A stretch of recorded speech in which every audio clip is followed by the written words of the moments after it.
Alright, so we have a few practice problems here. I'm sorry, read and got it. There's 6 of them.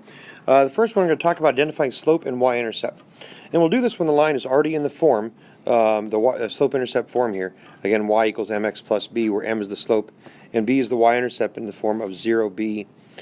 So if I give you something like this, y equals 5x plus a negative 2, that means that 5 is the slope, so 5 over 1. Remember, rise over run. And the y-intercept is 0, 2, or we just call it negative 2. We understand that it is 0, 2. So for the got it here, what are the slope and y-intercept of the graph of y equals negative 1/2 x plus 2/3? So obviously, again, looking at this, it's already in slope-intercept form, so the slope is negative 1/2, and the y-intercept is 2/3. Again, that's the point 0, 2/3. Second part of that, how do the graph of the line and the equation in parts A change if the y-intercept is moved down 3 units? So the idea here is, and I'll kind of draw it out for you, is that if I have a graph, y equals negative 1/2 equals 2 or plus 2/3, it's going to look kind of like this, right? And if I move the y-intercept down 3 units, it's just going to take that same line, it's going to have the exact same slope, and it's just going to move downward like this.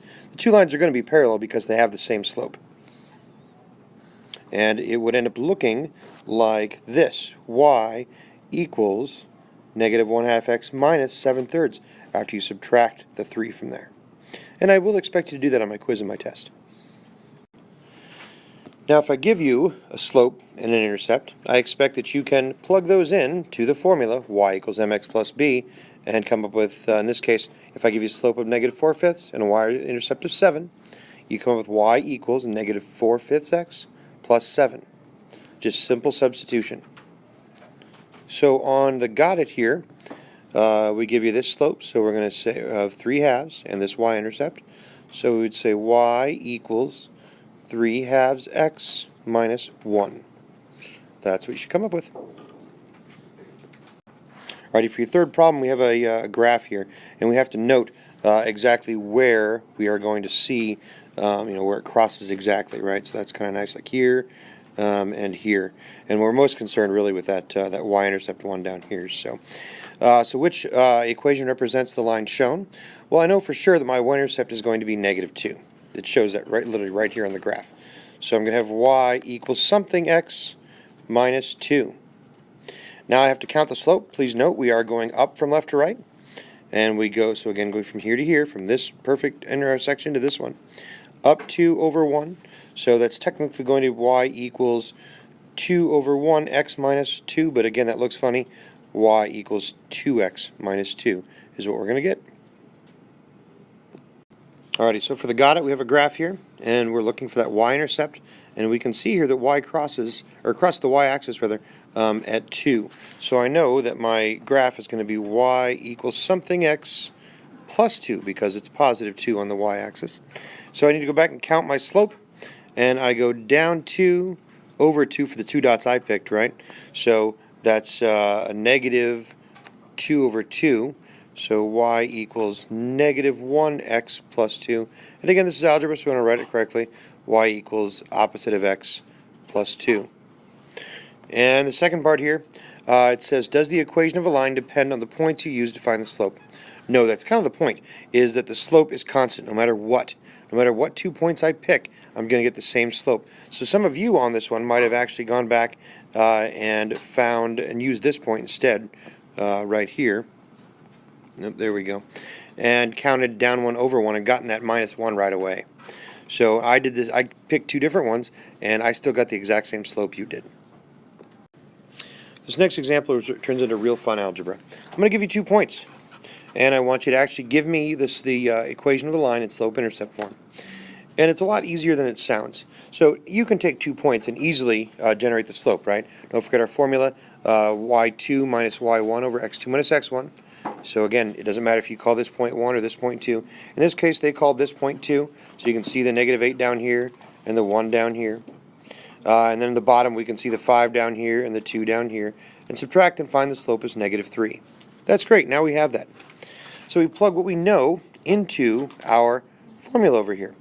So y equals mx plus b, and again, that negative 3 is the m. Then I can pick either one of the 2 points. It doesn't matter.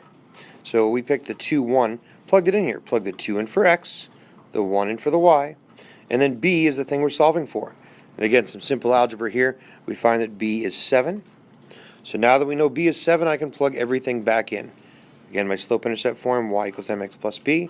I already knew my slope, -3. I now know my y-intercept through some algebraic magic. It is 7. So y equals -3x plus 7 is the equation of the line that runs through these points in slope-intercept form. Alrighty, time to do the same thing with two separate points here. We have the point 3, -2 and 1, -3. And again, remembering our formula. Slope is y2 minus y1 over x2 minus x1.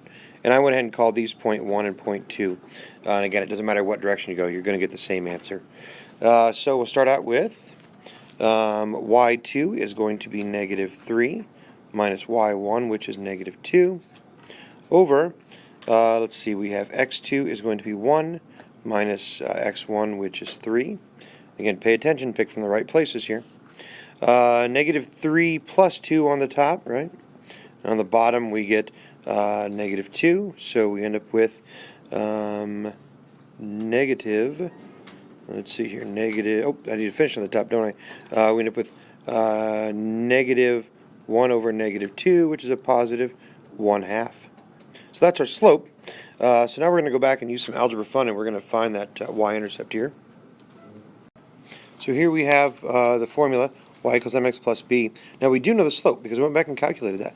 So we're going to have to pick one of these points. Doesn't matter. We'll pick that one. We're going to use -2 for y, and we have 1/2 times, that's our slope, right, times our x of 3, and then plus b. So we get to solve for this. So -2 equals 3/2 plus b. Obviously, we're going to subtract 3/2 from both sides. Oops. 3/2 minus 3/2. So my b is going to be -2 minus 3/2. And I know you can all handle the fractions here. Let me erase that's kind of random -3 there. So this is going to become b equals, let's see, we're going to need halves. So -4/2 minus 3/2, which is going to be -7/2. So we end up with the following then. I'm going to need to make a little bit of room. Actually, we'll do it up here in the corner. So now we have our y-intercept. So we have our slope still over here.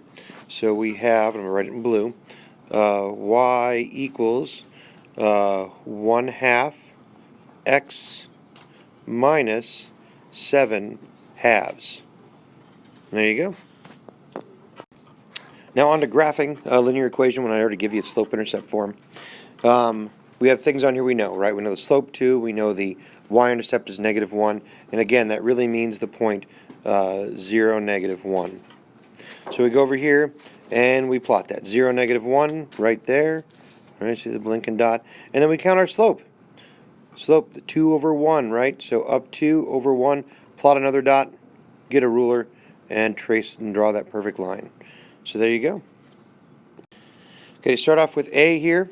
We have y equals -3x plus 4. And again, that really means I have the point 0, 4. So 1, 2, 3, 4 right there. And then I'm going to go back and count my slope of -3. So that's down 3 and over 1. And that's going to let me put another dot right here. And then I can grab my ruler and I can go back and connect the dots and make my line. Okay, so graphing another one, y equals 4x minus 8. So again, we have that point 0, -8. So 1, 2, 3, 4, 5, 6, 7, 8. Clear down here at the bottom. And so we'll put a dot there. And then we have to count our slope. And for that, it's up 4 over 1. 1, 2, 3, 4, and over 1. And so we'll go ahead and put a dot there. And again, you only need 2 dots. Now, if you want to keep counting, right, you go up 1, 2, 3, 4, and over another one right there. And we'll connect the dots and make a lovely line. But use a ruler. I don't want to see any sloppy lines like I just made there. So there you go. Alrighty, so problem 6. You know this is going to go into story problem fun because I enjoy those. Modeling a function. A little bit of physics here. Water pressure can be measured in atmospheres, that's atoms, ATMs, right? Use the information in the diagram to write an equation that models the pressure Y at depth x meters, so input and output. What graph models the pressure? So first we have to identify the slope and the y-intercept. So we know for sure, it says here, that substitute the slope y, right, intercept into the slope-intercept form. And so we look up here, and we're given this following information. 0.1 atoms per meter. That looks like a slope to me, right? So it's obviously a rate, which is a slope. And we're going to start the value of 1 atom. That means at 0 depth, it's 1 atmosphere, which is exactly at sea level. So we plug in that 1 down here, and we plug in that slope, 0.1, over here. And we did discuss this the other day, that slope could be a decimal, it could be a fraction, it could be an integer, right? Any number of things. So, and that's it. We just plug those in. Going back to graph it, we know that we have the 0.01 right down here on the graph. And then our slope is 0.1. And notice down here, it kind of coincides. You got to pay attention to your labeling. So technically, it kind of looks like up 1 over 1 here, right? And just connect the dots. And one more example on the next page. Alrighty, so on this one, it says a plumber charges a $65 fee for repair plus $35 per hour. Write an equation to model the total cost Y of repair that takes X hours. What graph models the total cost? And so we know some stuff from this. We know for sure $65 fee for the repair. That's just to come in the door. That's like the getting in the taxi or getting in the doorway kind of fee. So that is technically going to be our intercept. And so we know we're going to have Y equals something X plus 65. And again, $35 per hour. That means that if we were to make a chart, if you think about it that way, at 0 hours, right, it's just that $65. After 1 hour, he's going to charge you the $65 to get in plus $35. After 2 hours, he's going to charge you the $65 to come in the door plus $70. So we can see here, our slope is going to be that 35 times the x. So right here, 35x plus 65. And we're going to graph that on the next one. Now this one, the graphing's already done for you here. A couple things that are important. I do expect you to label my graphs. I expect to have labels on the axes and numbers telling me what the numbers mean. And again, we know that coming in the door there, right, it's that $0 for the 0 hours, but just the $65 or the $65 rather. So that's right there, 0.65. After 1 hour, right, 35 plus 65, and after 2 hours, 65 plus 70, and so on and so forth. And just connect the dots.